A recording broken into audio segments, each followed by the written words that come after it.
Unidentified flying objects, UFOs. They appear as sleek metallic discs in daylight skies or mysterious shapes that illuminate the night.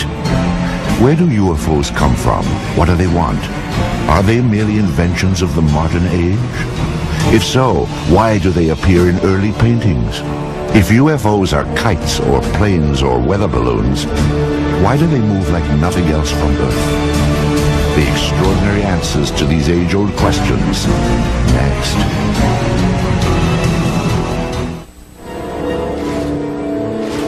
UFOs are now hauntingly familiar.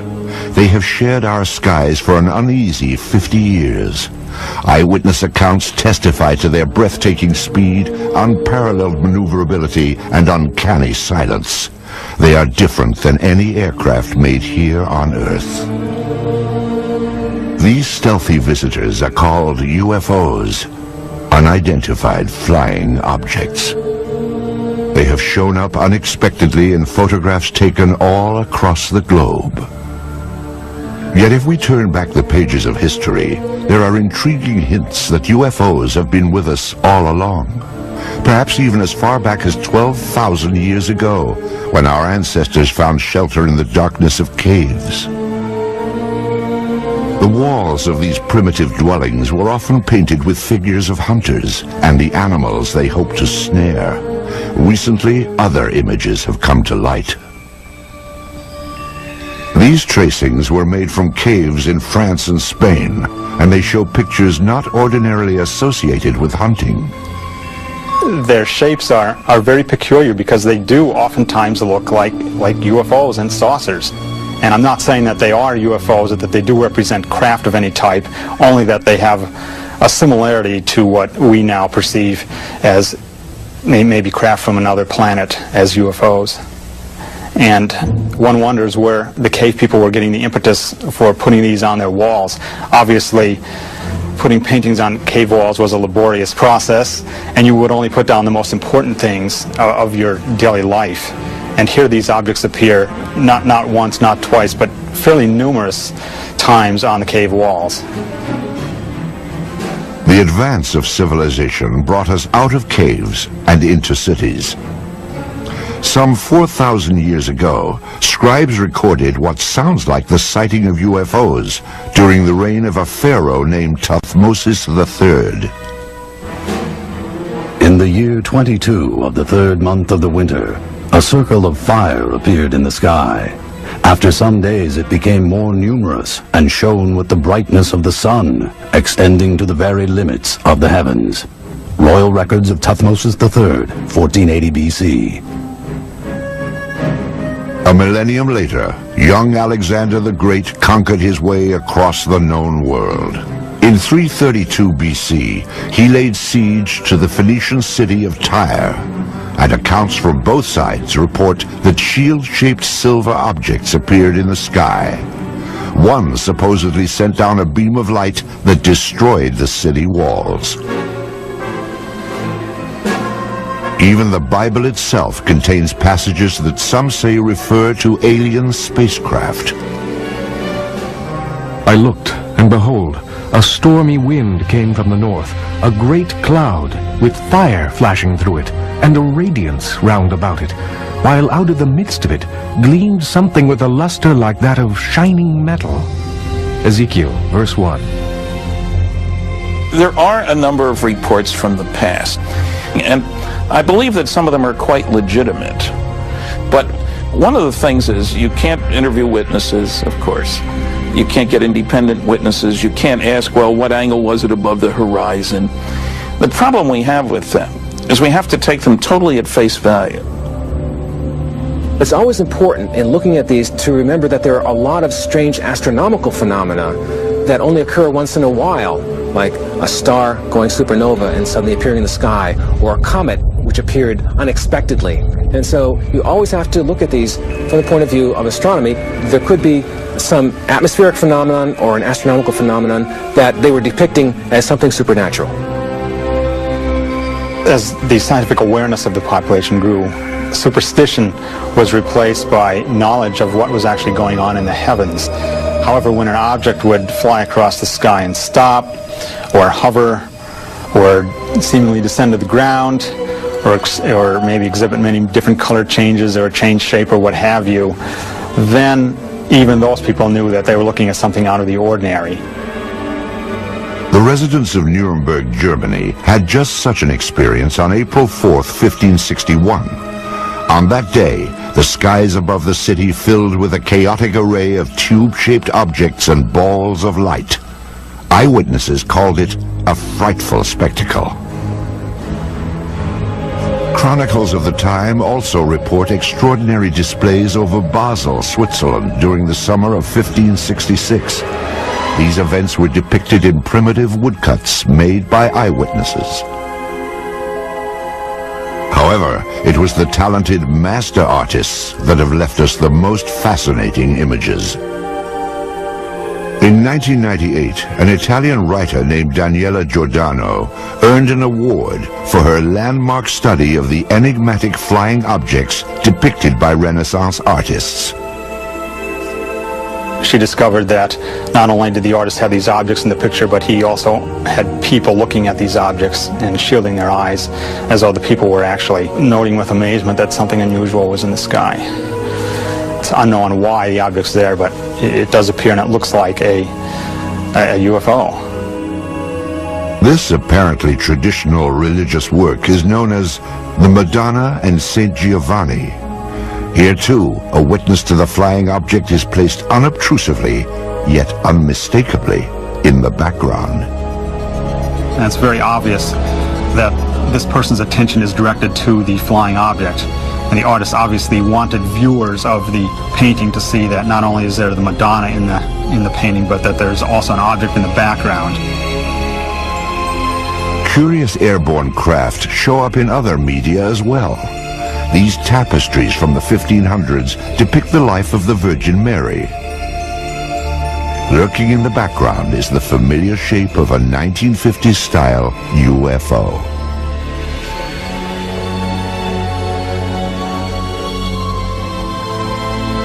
This fresco from a 14th century monastery in Kosovo prominently features what appears to be a flying vehicle.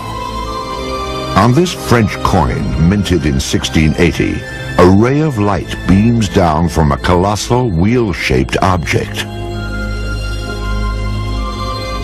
Sporadic sightings continue to be recorded for the next 250 years.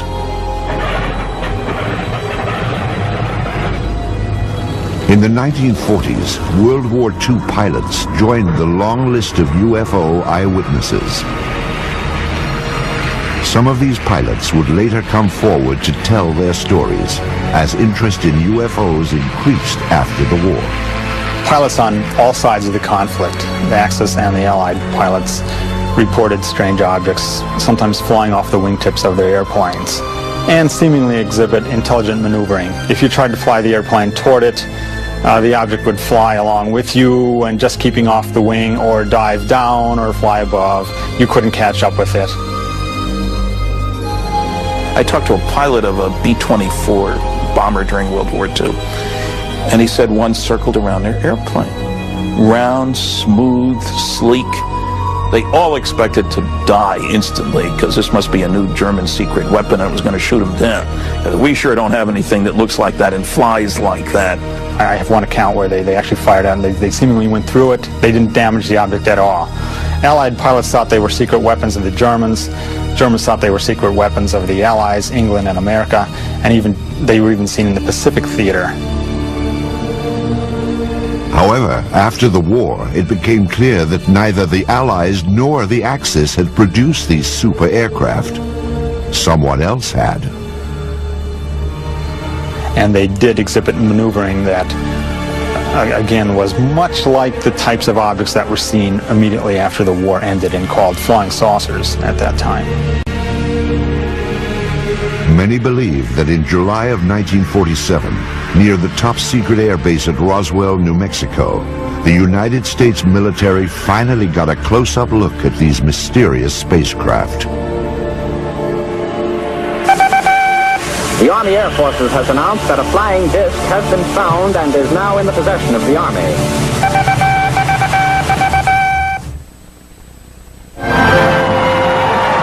In the fall of 1945, American boys came home to a hard-earned welcome. They had faced unspeakable horrors. Now they would head for suburbia and get started on the baby boom. At the same time, another new era was dawning, the age of flying saucers. The enigmatic spacecraft that had appeared from time to time through the centuries would now take center stage. The age of innocence was over. The wave of modern UFO sightings began simply, with no photos, no radar returns, and no physical evidence. Just a story told by one man at the right time in history. Kenneth Arnold was a 32-year-old successful businessman on the summer day that his sighting took place. He sold firefighting equipment and flew his own light plane. On Tuesday, June 24th, 1947, Arnold was flying toward Mount Rainier above the Cascade Mountains of Washington State. The air was smooth and clear as he reached 9,200 feet and noticed a bright flash. To the left and north of Mount Rainier, Arnold saw what he described as 9 unusual aircraft flying at over 1,200 miles per hour. As they passed the mountain, the objects were outlined against the snow. They traveled in a V formation and skittered across the sky in such a way that Arnold said they resembled a saucer skipping across water. Arnold first told his story upon landing at the Yakima, Washington airport. He sketched a series of diagrams to illustrate what he had seen. What he drew was shaped like a crescent, 50 feet long and only 3 feet thick. It had a rounded point in the rear. When seen edge on, he reported, it looked like a black line. It wasn't long before the story of Arnold's sighting startled the world. The newspapers quickly coined a name for Arnold's skipping discs. The name was flying saucers. Kenneth Arnold was soon to enjoy a celebrity status. The author of a book and the subject of magazine cover stories, he was looked upon as a combination of space-age visionary and screwball eccentric. The press would anoint him the man who started it all. In the days and weeks after Arnold's landmark flight, flying saucers became big news. Sightings were reported across the country. Indeed, at that time, more people knew about flying saucers than about the Marshall Plan for the post-war reconstruction of Europe. But one incident above all established flying saucers in the public mind.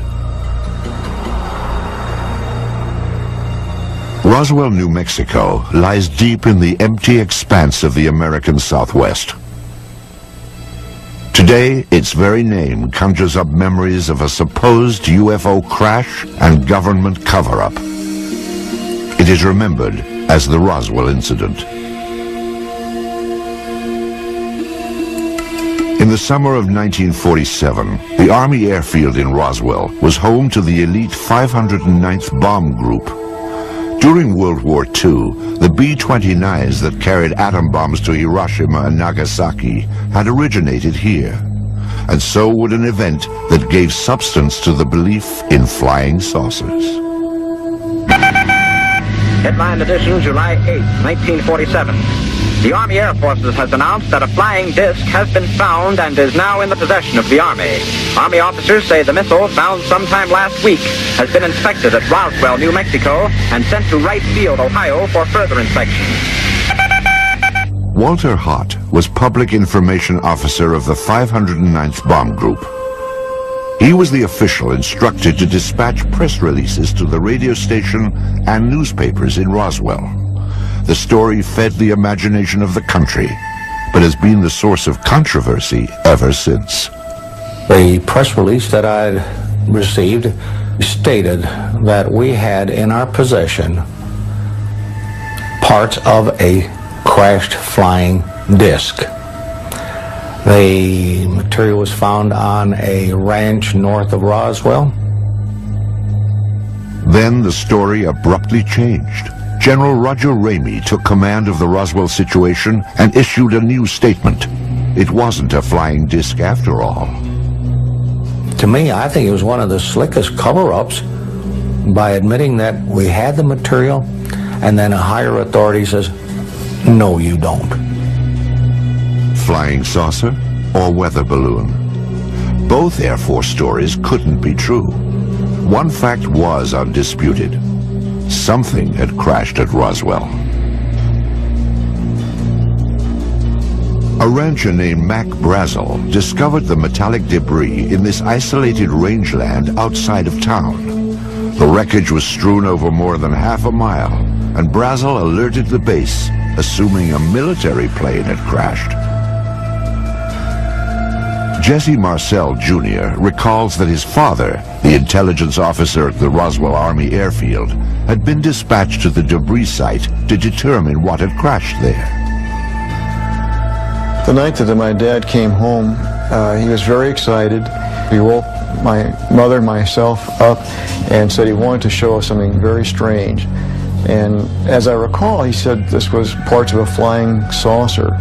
I was 11, almost 12 at the time, and I had seen pieces of an airplane and weather balloons and things like that, but this was not like anything that I'd ever seen before. And the most intriguing portion of the debris that I recall seeing was what appeared to be I-beams. When I looked at this with the light reflecting on it, I noticed what appeared to be some symbols or writing along the inner surface of this I-beam. And the implication was this was something that came from some other planetary system. Author Kevin Randall researched the Roswell incident and learned more about the debris Major Marcel had collected. You have something called metal foil, been described by various people as like tin foil or lead foil. You wad it up into a ball, you drop it on the table, it unfolds itself and there's no sign of a crease. Randall interviewed some people who say they actually handled the mysterious wreckage back in 1947. It was all wadded up when he dropped it, and when he dropped it on the table and it hit the table, it spread out just like it was water. And so they all started holding it and playing with it, and they were trying to cut it with their knives, and they tried to burn it with their lighters, and they couldn't do any damage to it at all. There were also rumors of a second crash site with even more stunning discoveries. Frankie Rowe's father said that the fire department was called to the scene. There he had observed nothing less than actual extraterrestrial beings. They'd gotten a call on what they thought was a plane crash about 30 miles north of Roswell. And when they got out there, it was not an airplane. He said it was a flying saucer that had crashed. And there were little, what he called little people. And he said one of them was still alive. That there were two that were covered up laying on the ground. And he said they had been covered up, it looked like with body bags. And the one that was walking around there didn't appear to be hurt. Through his research, Kevin Randall has established what he believes happened next. According to a number of the eyewitnesses, the craft and the bodies were taken to Hangar 84 at the Roswell Army Airfield, where they were held for a period of time before the various flights were initiated and sent out of Roswell. Randall believes that crates containing the alien bodies and flying saucer wreckage were shipped out of the heavily guarded Hangar 84, never to be seen again. When the Air Force produced one meager weather balloon at the Roswell crash debris, many concluded it was part of a cover-up. In the 50s, there was the belief that the U.S. Air Force had proof of some sort that these were alien spaceships and was covering it up to prevent panic. There obviously was a cover-up of this accident, because years later my dad said he was actually part of the cover-up because he went along with the weather balloon story. Indeed, according to Marcel, his father revealed that he had been ordered to pose with wreckage from a weather balloon. My dad explained to my mother that this was a non-event. Don't even discuss it with your friends. Don't talk about it. I was a true Air Force brat, believed in following the orders, you know. He didn't want me to talk about it, so we did not talk about it. These people were visited by military authorities. They were told to keep quiet. Frankie Rowe recalls such a visit from a man in a uniform. He started getting louder, and he kept saying, "Don't you understand? You did not see anything." And he had a nightstick type of thing with him that was kind of hanging on his belt. And he took that out, and he got very loud, and he started talking, and every time he would make a point, he would hit his hand with the nightstick. So he would say, "You didn't see anything, you were not there." And he said, "If you ever say one word about this the rest of your life, we will split up this family. If that's not enough," he said, "you know, this is a big desert out here. We can take you out in the desert." And he said, "No one will ever find your bodies." If this disturbing account is true, it can only be described as a death threat, a warning to remain silent about the Roswell incident. What was so vital to protect? In January of 1948, the Air Force would launch an investigation into the escalating flood of UFO reports.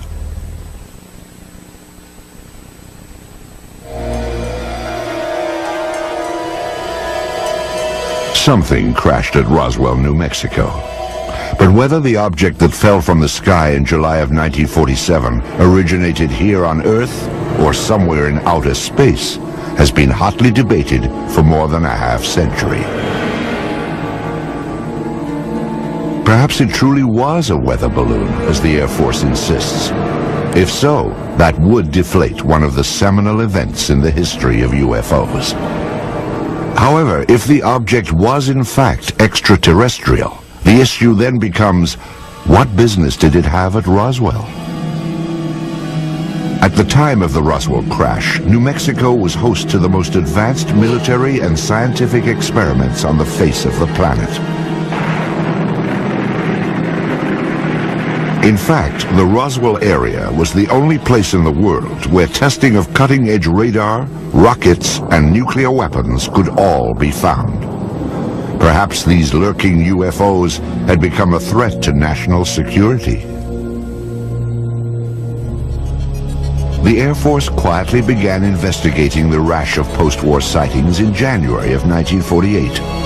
This inquiry was codenamed Project Sign, and by October, it would reach a truly stunning conclusion. Project Sign wrote a final report called The Estimate of the Situation, which concluded that UFOs were interplanetary vehicles. You can imagine that this didn't go over well at the Pentagon. The government could not have the idea of UFOs as interplanetary spacecraft coming out when they've been trying to cover up the Roswell crash. It went all the way to the Chief of Staff of the Air Force, who said, "I don't find this document particularly persuasive." He batted it back down and fired practically everybody in Project Sign. The people who were left at Project Sign could read the handwriting on the wall. If you said they were extraterrestrial, you lost your job. Your career was over. After the purge, the inquiry was revamped as Project Grudge, a name that may have suggested a certain skepticism. An Air Force insider actually characterized Project Grudge as the dark ages of UFO investigation. In August of 1951, this V-shaped pattern of objects appeared over Texas and became known as the Lubbock Lights. Grudge said it was a flock of birds reflecting the glow of the city. This film was submitted from Great Falls, Montana in 1950. It depicts bright white dots moving behind the smokestacks of a grain mill. The photographer described the objects as shiny, bright, and metallic, like polished silver. Project Grudge concluded that they were F-94 Air Force interceptors landing nearby. After 3 years of debunking UFO reports, Grudge was reorganized into the supposedly more objective Project Blue Book. Blue Book became the focus for public attention and press attention. But it was never scientific, it was never comprehensive. They didn't have radar, they didn't have computers, they didn't have people ready to go up, in aircraft with instruments to monitor UFO sightings. Typically, an officer, a sergeant, several secretaries, their job was primarily to try to tell us that there was nothing to flying saucers. Major Hector Quintanilla Jr. became Blue Book director in 1963. The objectives of the program are twofold. They're the same as they have been since 1953 when the regulation was written. First of all, to try to determine if the UFO phenomena presents a threat to the security of the United States. And second, to determine if the UFO phenomena exhibits any technological advances which could be channeled into research and development. Many of the UFO reports were easily explainable as atmospheric anomalies, like this saucer-shaped lenticular cloud formation. The man who shot this film, a Navy officer and aerial photographer, claimed he saw these objects up close before getting out his camera. He said they were disc-shaped and gunmetal colored. Blue Book determined they were high-flying birds. Astronomer J. Allen Hynek, a Blue Book consultant for its entire 16-year run, had this assessment of the project. Quote, "When Major Quintanilla came in, the flag of the utter nonsense school was flying at its highest." Blue Book's most notorious nonsense came in March of 1966, when it dismissed a wave of credible sightings, including many by policemen, as swamp gas. In December of 1969, the Air Force closed down Project Blue Book and washed its hands of UFOs. Few scientists were willing to approach the subject. However, there were some who embraced UFOs without reservation.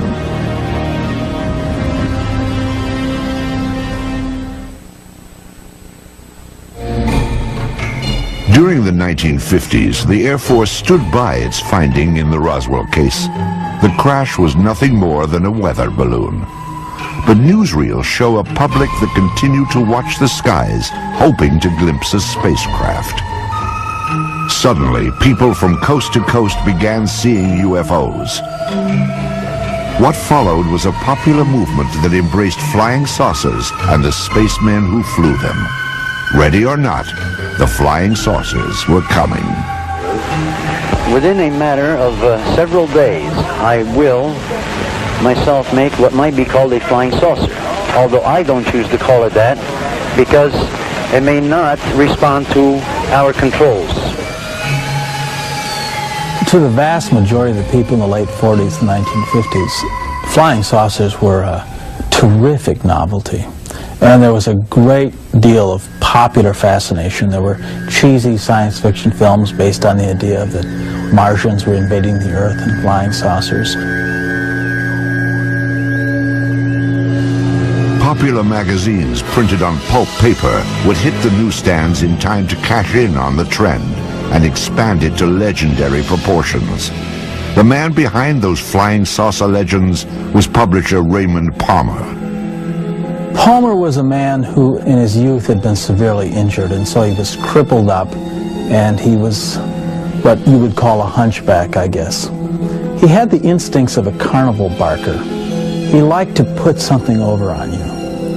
And the thing about Palmer was that his fans liked having Palmer put something over on them. It was Palmer's Fate magazine, later called Flying Saucers magazine, which helped spread the idea of UFOs in the 1950s. spacecraft from around the universe played across these colorful pages. It was here that the UFO was finally identified. Now everyone knew they were spaceships from other worlds. What followed was a craze in the 1950s known as the contactee movement. Contactees were people who said that they had made contact with space people. I was aboard a flying saucer in the Nevada desert on 11 different occasions. I was taken into this monstrous saucer by one of the men and confronted with a lady captain. Beautiful complexion, beautiful appearing woman, and they're peaceful people. They mean no harm to us. They come down here to investigate what's going on Earth, and they certainly convinced me that they're peaceful, and they come from another planet they call Clarion. They told me there was life on Mars and that there were life on other planets as well, and all planets except Earth had interplanetary means of travel. The man credited with starting the contactee movement was a Polish immigrant and self-styled philosopher named George Adamski. In his book, Flying Saucers Have Landed, Adamski claimed that in 1952 he had been aboard an alien spacecraft. I was picked up on a desert, in California desert, and I was taken to the mothership and they were flown around, not too close to the moon, but with instruments.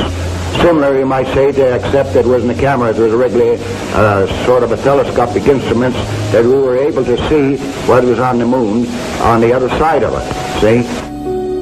Adamski's book detailed his meeting with a man from Venus called Orthon. There were also photographs of the spaceship he supposedly flew in. Adamski's books also reflected the political climate of the 1950s, like growing concerns about the arms race between the United States and the Soviet Union. When Orthon departed, he would leave behind these enigmatic footprints. Adamski said they contained a message urging an end to nuclear testing on Earth.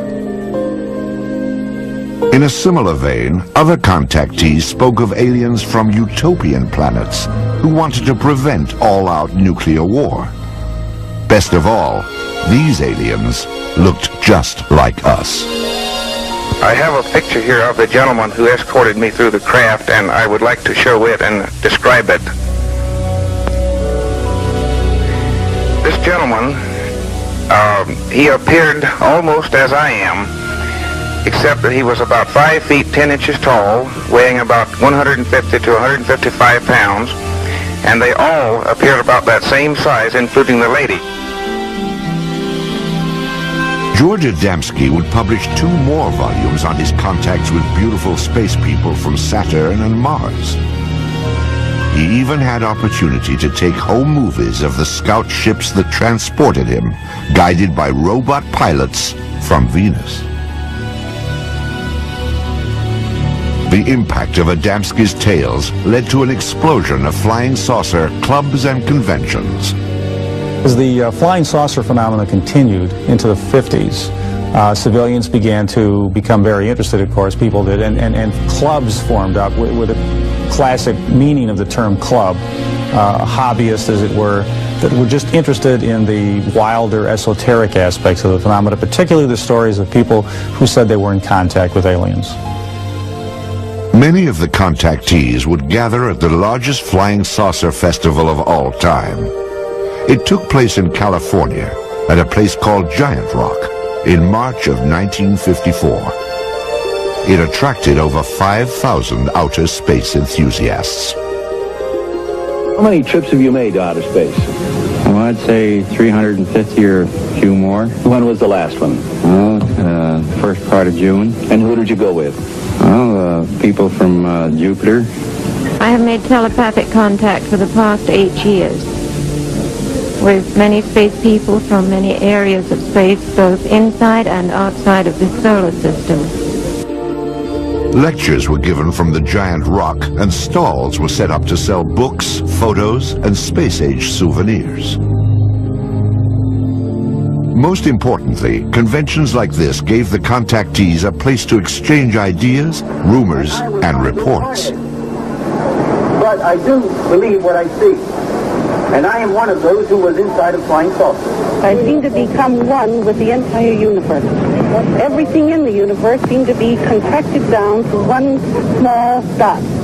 What were their clothes like? The woman had a radiant red box-pleated skirt and a black velvet appearing blouse and a black and red tam or beret, and the men had clothes very similar to our Greyhound bus drivers. Contactees also described the alien spacecraft they had seen in astonishing detail. On July the 12th, I took a trip in a flying saucer, which I am pointing right here.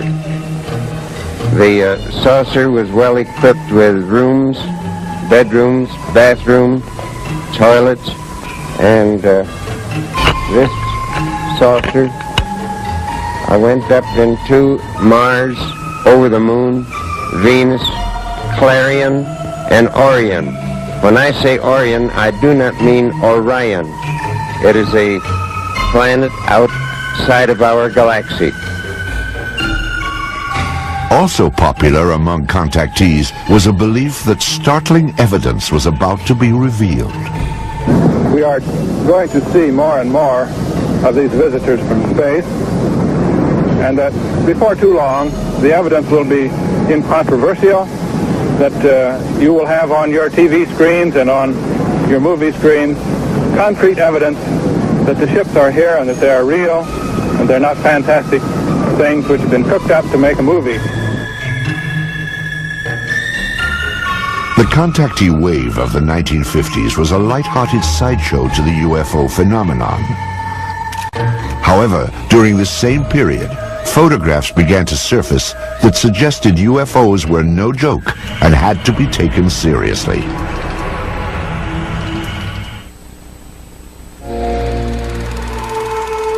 They are round, they are cigar-shaped, and they are cylindrical. Some appear to be sleek and smooth, as if made of stainless steel, while others appear bolted together from some alien cast iron. At night, they are described as having flashing lights. They appear without warning, streak across the sky, and disappear. Many UFO films and photographs have been identified as natural phenomenon or hoaxes. But some UFOs appear in photos when we least expect them and defy explanation. UFO photo cases are tantalizing because they're some type of what you might think of as objective proof. The UFO phenomenon is ephemeral, and normally all we have are reports of witnesses on a piece of paper and a tape recorder. But with photos, you think you have something physical. Indeed, photos offer some of the most convincing evidence that extraterrestrial aircraft may be real. This series of photos remains among the most compelling examples of what ufologists call a daylight disk. The photographs were taken on July 29, 1952 by George Stock, outside of his lawnmower shop in Passaic, New Jersey. Stock reported that as he was working outside at 4:30 p.m., he looked up to see something unusual flying overhead. Using an inexpensive box reflex camera, he snapped pictures of what he described as a disc-shaped object with a metallic bottom. It hovered momentarily, then accelerated and flew away.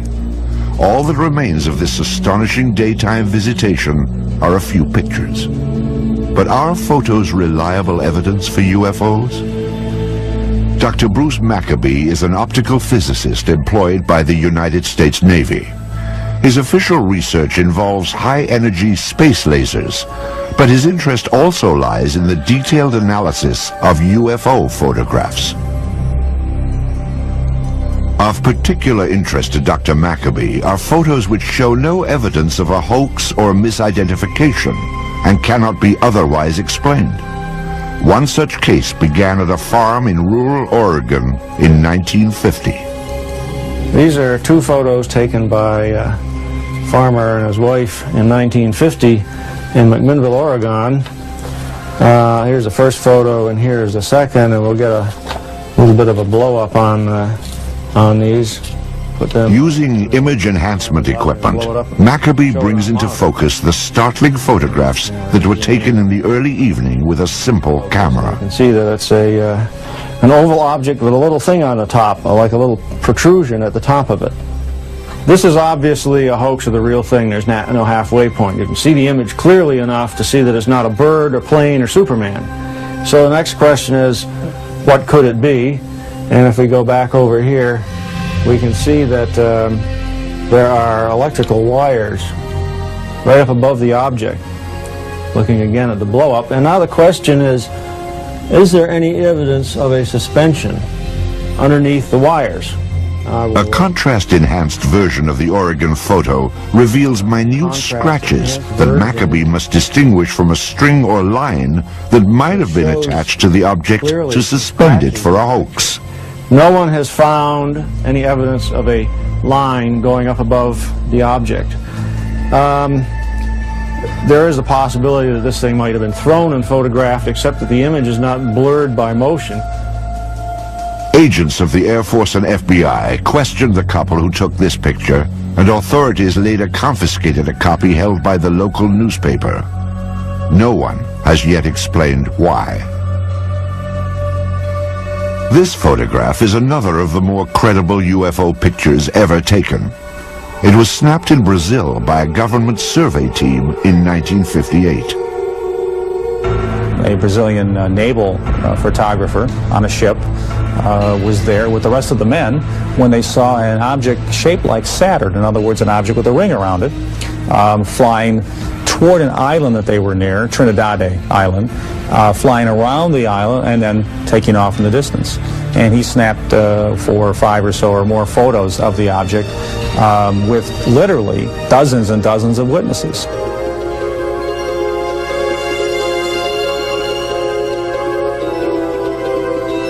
The sighting lasted nearly 2 minutes. First, the object was reported to have approached the island, then it disappeared behind a mountain. It then reappeared before moving off at high speed toward the sea. This is clearly a structure that somebody built. It doesn't look like anything that we have on Earth. There were all these witnesses who saw the picture being taken. For these reasons, the photographs are unusually evidential and have to figure in any kind of case for the reality of UFOs as somebody's technology. Because this is a multiple witness case done by scientists and a professional photographer, and it has many photographs, it probably has to be taken seriously as the #1 photographic case in UFO history. Soon after the photos were taken, Brazil's president, Juscelino Kubitschek, ordered them released to the press. His action stands in stark contrast to the apparent secrecy of official UFO inquiries in the United States, beginning with the Roswell incident in 1947. Even today, requests for government records are routinely refused. Documents that are released are often censored to the point of uselessness. Perhaps it is no surprise that many suspect a government cover-up and conclude that unidentified flying objects may indeed originate somewhere other than Earth. Beneath the postcard beauty of Yellowstone Park lies a supervolcano long overdue, blanketing North America entirely in 10 feet of ash, killing everything in its path. This happened 600,000 years ago. When will it explode again? Brace yourself for the Yellowstone eruption on Mega Disasters, Tuesday night at 9 on the